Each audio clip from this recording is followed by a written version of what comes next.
नमस्कार जैन साथियों, मैं रविंदर अलूर पाठशाला में आपका स्वागत है। देखिए, इस वीडियो के अंदर जो हम बात करने वाले हैं, हम बात करेंगे यानी कि संविदा कर्मियों के लिए जो अशोक गहलोत जी ने यानी कि मुख्यमंत्री अशोक गहलोत जी ने जो बजट में यानी कि जो बड़ा ऐलान एक किया है, यानी कि संविदा कर्मियों के लिए यानी कि कौन कौन से परमानेंट होंगे, स्थायी होंगे और कौन कौन से नहीं होंगे। और साथ ही हम इस वीडियो के अंदर बात करेंगे कि यानी किस किस विभाग से जो है इनको परमानेंट किया जाएगा और किस विभाग से उनको जो है अभी कुछ सालों के लिए रखेंगे, यानी कि 2 से 3 सालों के लिए, उसके बाद फिर उनको जो है मौका दिया जाएगा। अब जो इस बजट के अंदर जो घोषणा की है यानी कि कितने संविदा कर्मियों को जो है परमानेंट करने की बात की है और कितने इसके बाद जो है परमानेंट होंगे, तो वे सारी कुछ बारे में जो मैं आपको बात बताने चाह रहा हूँ वो इस वीडियो के अंदर हम चर्चा करने वाले हैं। तो आप जो है इस वीडियो के लास्ट और अंत तक ज़रूर बने रहिए ताकि आपको कुछ इस वीडियो के अंदर समझ आए और आपको पता लगे कि इस वीडियो के माध्यम से जो मैं आपको न्यूज़ या अपडेट बता रहा हूँ उसके लिए आपको जो है थोड़ा लाभ मिले और आपके जो है कितने साल से आप जो है सेवा दे रहे हैं उसके हिसाब से आपको जो है वो यानी कि परमानेंट हो, स्थायी हो।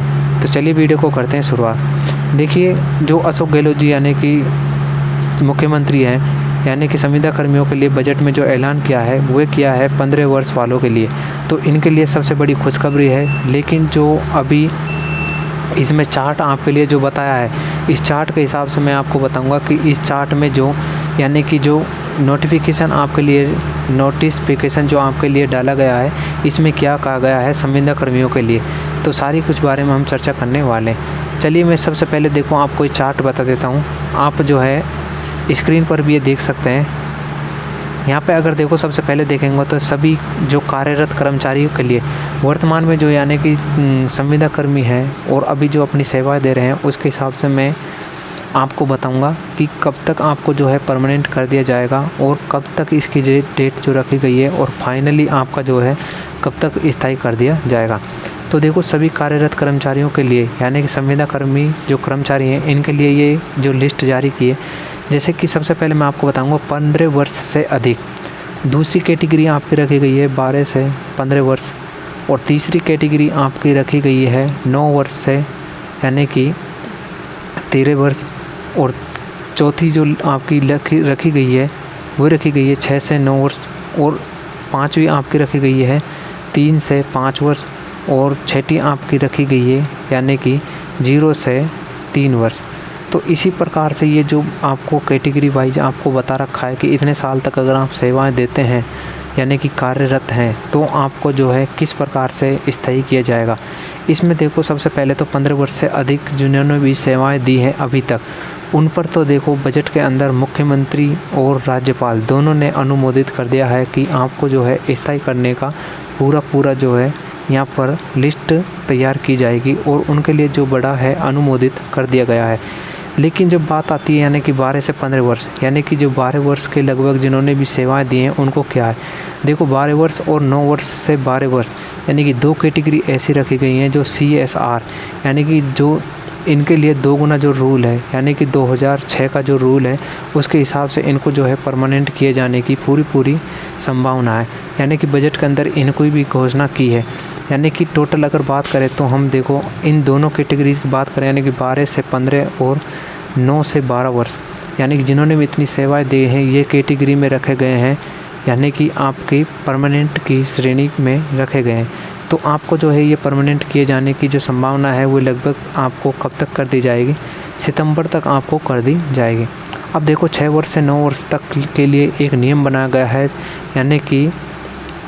यानी कि कार्मिक विभाग अधिनियम 2003 के अनुसार यानी कि 6 से 9 वर्ष जिन्होंने भी अपने कार्य किया है और अपनी सेवाएं दी हैं उसके हिसाब से आपको जो है क्या करना पड़ेगा यहाँ पर, यानी कि इनको परमानेंट होगा लेकिन इनको भी 3 साल की सेवाएं और देनी होगी। इसी हिसाब से आपको क्या करना होगा कि आपको 3 साल की सेवा देने के बाद आपको यहाँ पर परमानेंट किया जाएगा यानी कि कार्मिक विभाग अधिनियम 2003 के तहत।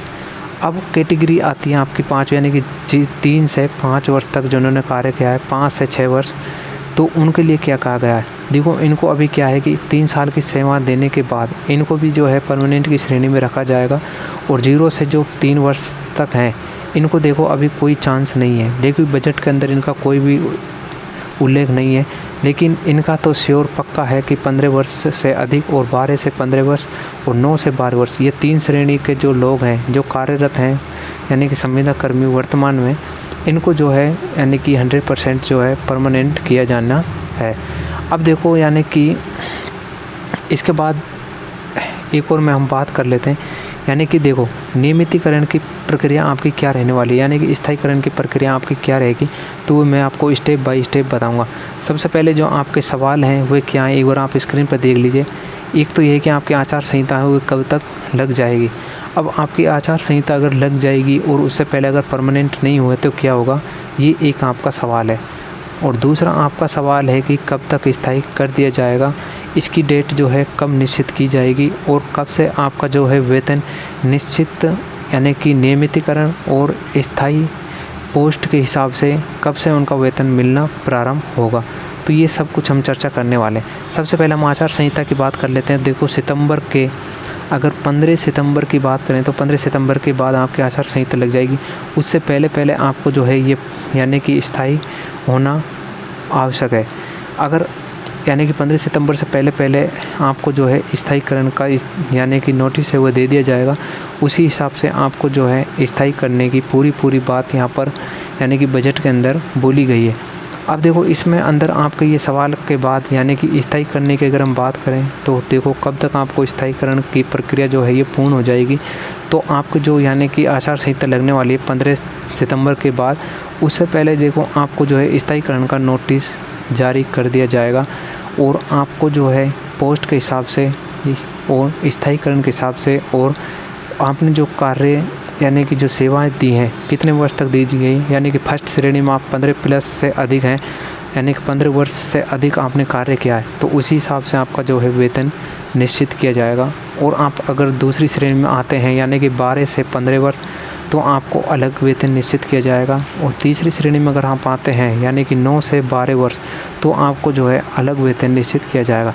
ये पहले ही बजट के अंदर निश्चित कर दिया गया है। अब अगर आपके कोई डाउट्स है तो मुझे कमेंट सेक्शन ज़रूर बताएं कि कितने साल से आप सेवाएं दे रहे हैं, किस कैटेगरी में आपको रखा जाएगा और कितने वेतन तक आपको जो है मिल सकता है लिस्ट के हिसाब से। तो आप ज़रूर मुझे कमेंट सेक्शन में ज़रूर बताएं ताकि आपको मैं उनका रिप्लाई दे सकूं। तो इस बात की आप बिल्कुल भी टेंशन न लें और मुझे ज़रूर बताएं कि आप किस श्रेणी से हैं और कितने वर्ष की श्रेणी में आप आते हैं, तो मैं आपको बता पाऊँगा कि आपकी जो वेतन भत्ता है वह कितने तक रखा जाएगा। तो देखो इसमें निश्चित तौर पर आपका जो है यानी कि जो आपने सेवा दी कितने वर्ष तक दिए ये सब इस पर डिपेंड करेगा। तो ये आपके सवाल थे। अगर फिर भी कोई आपके डाउट्स हैं तो मुझे कमेंट सेक्शन में ज़रूर बताएं ताकि उनका रिप्लाई मैं नेक्स्ट वीडियो में दे सकूं। जय हिंद।